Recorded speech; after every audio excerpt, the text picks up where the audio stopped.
There it is, there it is. Matt, it's down here. Is your name Mitchell? Can you please tap Michael or Mitchell? Do you mean us harm? Well, try it. Yeah, I dare you. Go on, try it. Sometimes I regret saying things like that. Okay, so we've got this Mitchell. Can you see what he looks like? Flipping heck, sorry. I've just heard that right there. That was just... Yeah, it was a... Tall, thin man. Yeah. Beard. Yeah. Okay, very much like a sort of goatee beard. He's got a beard here, but this bit here is really thick. Okay. How old? He looks to me to be not very good wages, but I'd say early 60s, late 50s. It's that sort of age. Why? He's just a nasty person. I'm pretty sure that he's killed people. I'm pretty sure that this guy. But what I'm picking up for this guy, I don't think this guy's actually from this building. I think this guy's actually from this land. Oh. It's been here before this building was built. So a very long time ago. And I'm pretty sure that he's not actually linked to this building. It's more. I could have sworn something was walking there. Yeah. Movement. Did anybody else I heard hear it? it? Yeah. We've both just been talking because we both heard it was like a bloke's voice, but it was behind Stuart.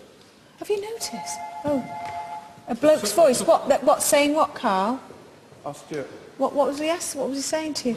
Well, we just heard a voice. We don't know what it was exactly. And I said, really loud. It wasn't me because they depicted it from my mouth. But we both said it came from that corner then. Okay. The reason I'm saying that I don't think he's actually from the building is the fact that he's so free. The way he's roaming about, and but I'm pretty sure this guy's, as I say, is another nasty entity. He's not a nice person at all. Kath, are you okay?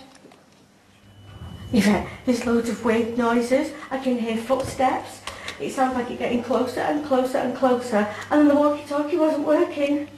You're all right, love. We can all see you. Just think, everyone was with you, watching you on those webcam. You're not on your own, and I can hear you, okay? She is.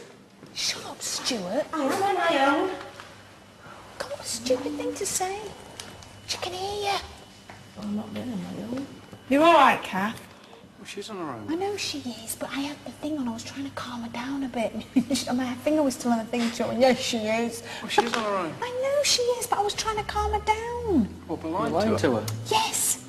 Was she lying on there? Oh, fair enough. Yes. Right, sound experiment, Kieran. Let's do it. Yes. Okay. This comes from your theory that spirits perhaps are communicating ultrasonically, and that means sound that's very, very high that we can't actually hear. So what we've done, this laptop is going to play back your voice, and what we've done is recorded your voice saying, yes, are there any spirits there? And I'm going to play that now, just at normal level, so you can hear it. Are there any spirit people here with us now? Please come towards us. Please let us know who you are. If there are any spirits here in this place, this house, this building, please come towards us. Walk towards us now. Hear my voice. Speak to us, please. Please, speak to us. Tell me your name.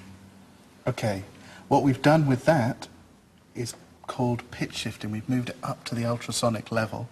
So we'll play it. You can't actually hear it. Okay, so I'm going to play it now.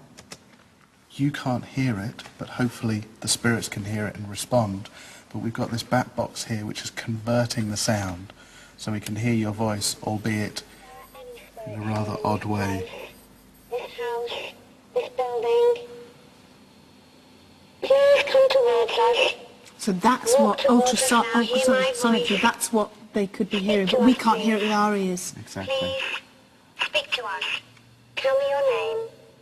So we're going to leave that playing. We can leave that playing, we can leave that on a loop, and then I can be recording the sound constantly on that.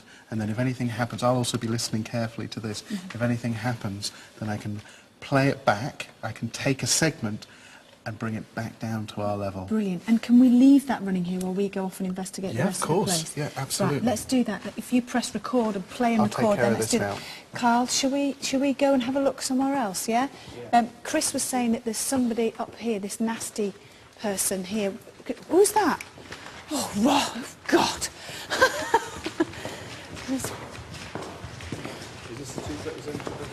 No, we've got all up here. We've got loads to go.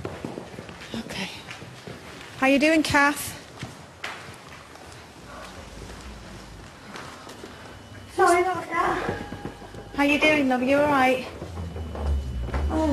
So-so. Oh, she's getting confident now. You see, getting a little bit more confident, yeah. Yes, Good. maybe. I knew you could do it. I knew you could do it. Okay. Hey. Did you hear that? Yes, I did. Did anyone else hear that? It was like Yeah. Yeah.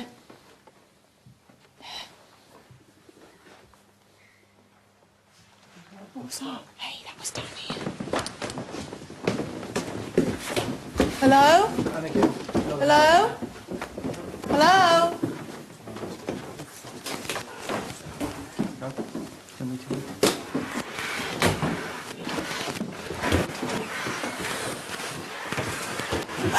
Shit, sorry, just scared myself to death. I'm just from the news. It's a noise. I know it sounds silly, but I heard a noise and it sounded like it was coming from around this area. You know, like one of the doors going or something. Did you hear it? Yeah. Okay. Did you hear that? I know for a fact as well the ladies lose.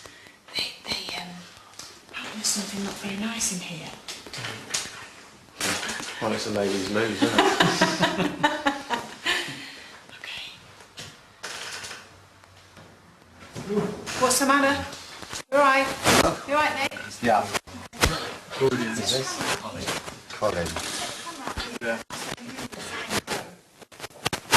And if anything happens, is there any, I'm just thinking, just quickly. As you can hear, technical difficulties still plaguing us there on the visual location, but some very interesting results, and we're in the middle now of Kieran O'Keefe's sound experiments. Also, Kath is still on her own in front of that webcam. Lots of very unusual names creeping in, including, first of all, Emily, and then Ellen, and I'm back with Dr. John Callow and Fred Batt, our demonologist.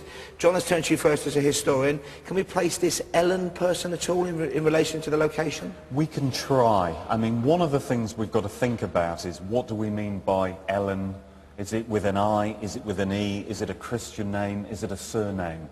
What we can do, though, is use that name to give us a snapshot of Lancashire at the beginning, maybe, of the 17th century. And that's an arbitrary point. Of course, there are going to be hundreds, not thousands of Ellens. But what we can do through a pretty basic search of the records, the hard records, court records, government records, and Britain is very well endowed with those, is take a little snapshot of some Ellens, whom it might be. We turned up an Alan Grastock, who was classified as a lunatic, incarcerated. Alan Atkinson, thrown back on poor relief. Many of the witchcraft cases, many of the cases about magic, come out of dire poverty. Remember, there's no NHS, there's no welfare. There's Ellen Park, again, relief, 1688. And then perhaps most interestingly of all, probably for the audience and our viewers at home, Alan Byerley, who was one of the Samlesbury witches of 1612. We know about the Pendle witches, but the Samlesbury witches were tried at Lancashire as well, in Lancaster as well, and she was acquitted.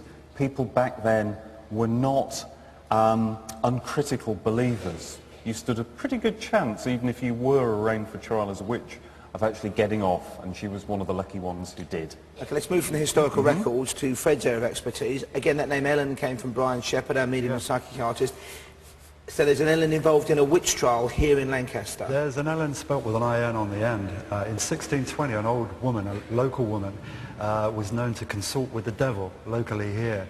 And in June 1620, 15 people observed a lunar eclipse in which the moon disappeared completely to the naked eye, and the locals believed this to be the work of her. Also, the RAF, as well as being based here, were also based in the Alhambra, so that's another good one.